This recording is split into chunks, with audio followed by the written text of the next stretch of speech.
So a few people have recently told me that they feel that the story of the Bhagavad Gita justifies the use of violence. If we feel that the violence that we're using is going to lead to a beneficial result for humanity, then it's somehow justified by the story of the Bhagavad Gita. And the same with actions that are harmful towards others. They say that the story of the Bhagavad Gita justifies harming others if you think that the overall outcome is going to be a good one. So this surprised me because I read the Bhagavad Gita and that wasn't what I read in the book. I didn't interpret it in that way. So first of all, for anyone who doesn't know what the Bhagavad Gita is, what the story is about, it's actually set on a battlefield, and it's a story of two men talking with each other on a battlefield before the battle starts, when the two armies are lined up. This is set about 2,500 years ago in India, and the two men are sitting on a chariot. One of them is the driver of the chariot, that's the man called Krishna, and then there's a warrior called Arjuna who's been taken to the middle of the battlefield to view the two armies. And then the conversation between these two men starts with the warrior Arjuna saying that he doesn't feel that he can fight in this war, and he doesn't feel that there should be a war at all. And then Krishna, who is the charioteer, he's not actually involved in the war other than driving the chariot, he tells him that it's his duty to fight in the war and that he needs to pick up his bow and his arrows and fight. Just to give this a little bit of context, if we're looking at why is this war happening, and that's important to understand why Krishna is telling him that it's important for him to fight in this war. This war is actually being fought between two families, and they're two royal families. And the families are related. They're related as cousins. So Arjuna, who is the man on the chariot, he and his brothers owned one kingdom, and their cousins owned another kingdom. And their cousins actually cheated them out of their kingdom.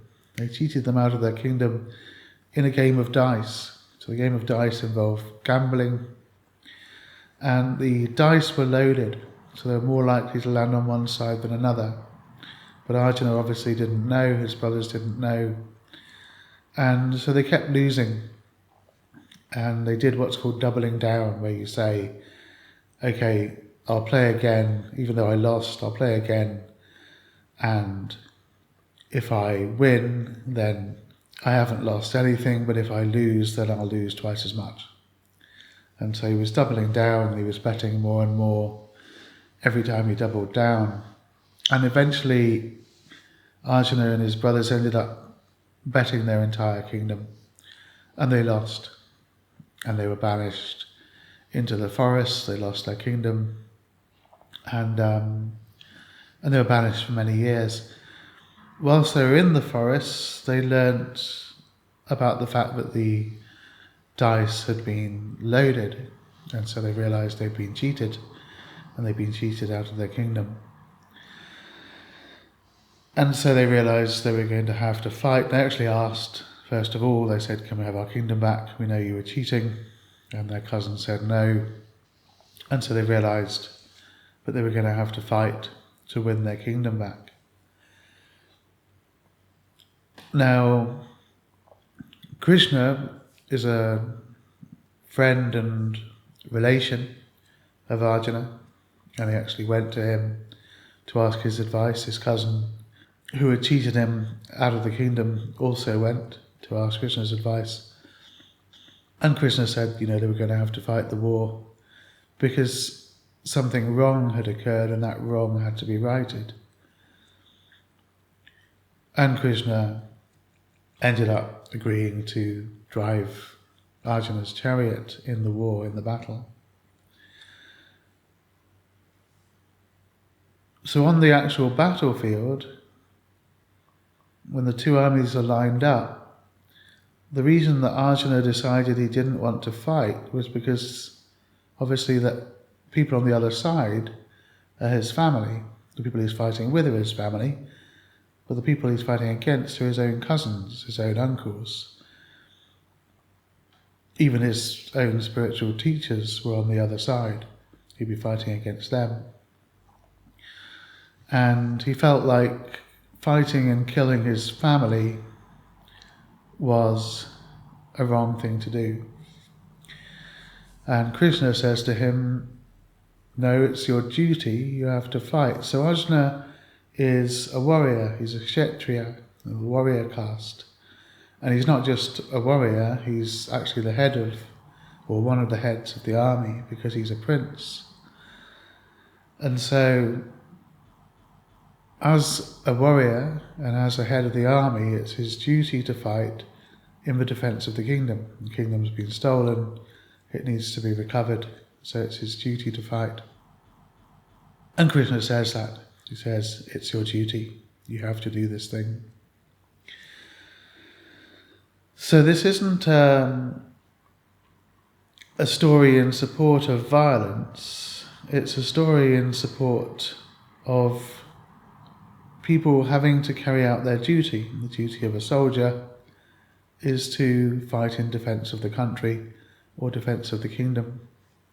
Krishna actually even goes beyond that, and he says that it's his duty to fight, and that he should fight without any attachment to the results of his actions. So he should actually surrender any attachment to the fruits of his actions. Okay, so this is why the Bhagavad Gita is not a storybook written in defence of violence. It's a storybook written in defence of the idea of a soldier carrying out their duty. And then the book goes very deeply into how we can act in the world in a way that leads to spiritual liberation. But it's definitely not just saying, if you feel like acting in a violent way, then you can do, that's fine. It's not saying if you feel like harming people, then you should do, that's fine. This is a very specific situation where a warrior isn't wanting to carry out their duty of defending the kingdom. And another thing that I've seen come up with regard to the Bhagavad Gita is people saying that they feel that the Bhagavad Gita is justifying the idea of a holy war. Okay, a holy war. So it's referred to in the Gita as a Dharma Yuddha. Dharma Yuddha. Now the idea of a holy war in English, the way that phrase is often used, is a war that's carried out to spread a religion, or to spread a faith, or to reinforce a faith or a religion. And the war that took place in the storybook of the Bhagavad Gita certainly isn't that kind of war at all. It's a war between two families fighting over a kingdom. So, and even the term Dharma Yuddha doesn't mean holy war. The word Yuddha means war, but the word Dharma doesn't translate as holy. There's many ways that you can translate the word Dharma. It means spiritual teaching, it means spiritual path, it means righteous action, it means duty. So there's many different definitions, but in this case it means righteous. So a Dharma Yuddha is a righteous war, and it's righteous because something was stolen and it's being fought to right that wrong. It's being fought to bring things back into order. So Dharma Yuddha means righteous war, it doesn't mean holy war. So the Bhagavad Gita is not a storybook justifying violence or harm, and it's not justifying the idea of a holy war. So I think those two things are quite important.